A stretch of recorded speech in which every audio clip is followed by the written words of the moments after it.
Hi everyone, आप सभी का एक नए व्लॉग में स्वागत है। और आज जो चीज़ हम डिस्कस करने वाले हैं, पहले तो अपने चेहरे पे स्माइल बनाइए ये वीडियो सुनने के लिए।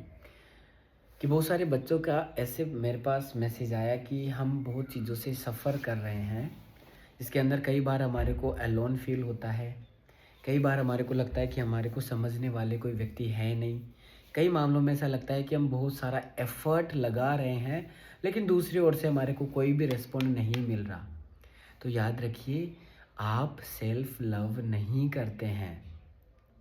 जब आप सेल्फ लव के कंसेप्ट को समझेंगे, तो वो आपके अंदर सबसे पहली जो भावनाएं आएगी वो स्वयं के प्रति आएगी। तो पहला जो आपको काम करना है कि आपको कुछ नहीं करना। आपको पहले ये एनालिसिस करना है कि आपने स्वयं को दूसरों के लिए कितना ज़्यादा उपलब्ध करवा लिया। अगर आपने खुद के समय को दूसरों के अंदर पूरी तरीके से झोंक दिया, तो स्वतः ही जब उस व्यक्ति से आपको रेस्पॉन्ड नहीं मिलेगा या फिर वो व्यक्ति आपसे सेपरेट हो जाएगा या उसके अलावा आपके आसपास कोई लोग नहीं रहेंगे, तो आप स्वतः ही ऐसी फेज में चले जाएंगे जहाँ पे आपको तनाव महसूस होने लगेगा, डिप्रेशन जैसी फीलिंग्स आपको महसूस होने लगी। तो अब हम इसका उपाय क्या करें? तो सर आपको बताएंगे उपाय क्या करना है। पहला तो अपने आप को जानिए, अपने आप को पहचानिए। अपने आप को पहचानने का पहला प्रोसेस है कि अपने आप ब्रीथिंग पे ध्यान देना। आंखें बंद कीजिए, शांति से बैठिए, एक ठंडा म्यूजिक चलाइए। ठंडे का मतलब जिसमें स्लो वेव चले।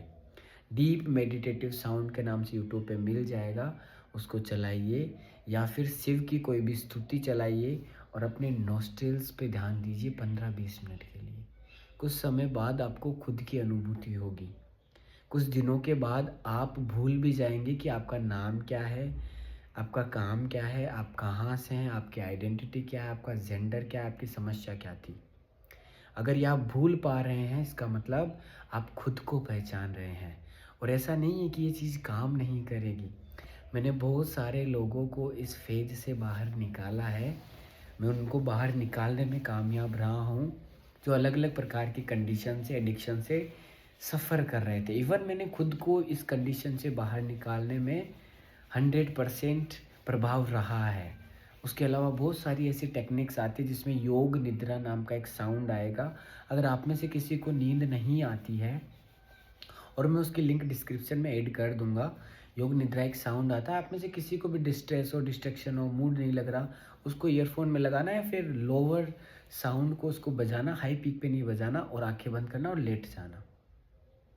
उसके द्वारा आपका ब्रेन एकदम क्लियर हो जाएगा, आपके थॉट प्रोग्रेशन रुक जाएगा, आपके फालतू के विचार जो बन रहे थे वो रुक जाएंगे। लेकिन याद रखिए, कुछ समय बाद वो वापस आ जाएंगे। तो एक चीज़ आप ये नोटिस कीजिएगा कि आपकी सुबह किस प्रकार की होती है। आपकी सुबह अगर यूजुअली फ्रेश हो रही है, इसका मतलब आपका ब्रेन चाहता है कि सब कुछ सही रहे।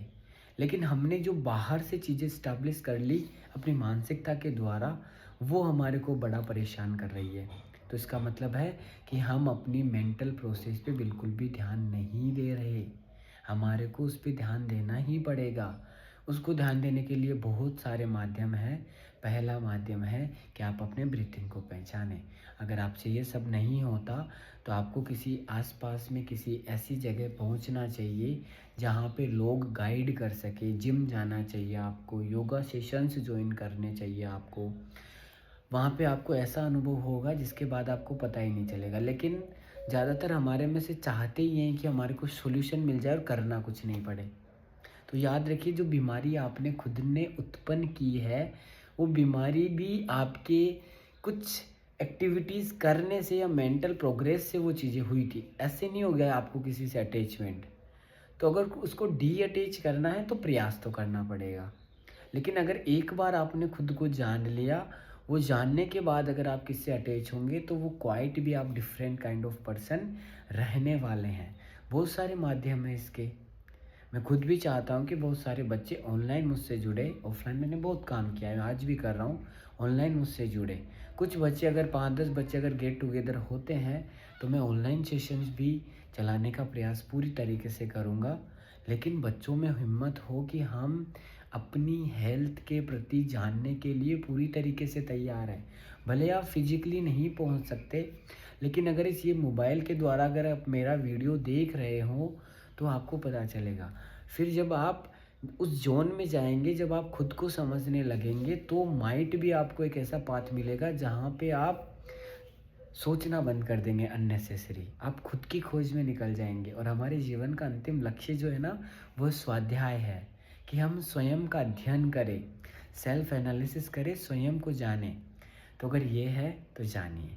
मेरा पूरा प्रयास अपने स्वाध्याय को जानने में है। मैं बहुत प्रयास करता हूँ खुद को जानने का, खुद की मेंटेलिटी का। कोई चीज़ मुझे रोक नहीं सकती। कोई चीज़ अगर गलत भी हो जाती है तो मुझे उसमें मोटिवेशन मिलता है कि मैं उसको रिवर्ट बैक करके खुद को बेहतरीन बना सकूँ। ठीक है? तो ये प्रयास आप कीजिएगा। बाकी मैं आपके साथ हूँ। मैं आपकी हर एक प्रॉब्लम का सॉल्यूशन वीडियोज़ के माध्यम से आप तक पहुँचाता रहूँगा। लेकिन याद रखिएगा, वीडियोज़ के लिए भी एक मेंटल स्टेटस चाहिए होता है कि वो आपको समझ में आए।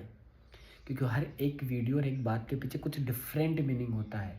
साधारण तरीके से बोली गई हायर मेंटल स्टेटस उस बात को कुछ अलग कंसेप्ट में समझेगा। Lower mind, weak mind, depressed mind उसी बात को कुछ अलग कंसेप्ट में समझेगा। वो रिलेटिव रियलिटी के साथ में चीज़ों को लिंक करेगा। मैं जो बता रहा हूँ वो एब्सोल्यूट रियलिटी के साथ में माइट भी हो सकता है आपको बता रहा हूँ। तो इन दोनों में थोड़ा सा रिलेटिवली कंपैरिजन करके देखिएगा कि एब्सोल्यूट है कि रिलेटिव है। Thank you so much. आपको वीडियो कैसा लगा?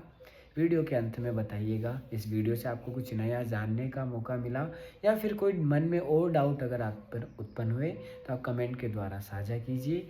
इस वीडियो को उन सभी लोगों से साझा कर दीजिए, नई जनरेशन के साथ में, स्पेशली अपने दोस्तों के साथ में जिनको इस प्रकार की समस्याएं होती है। उनको बोलिए वीडियो पूरा ज़रूर देखिएगा। Thank you so much. Have a good day.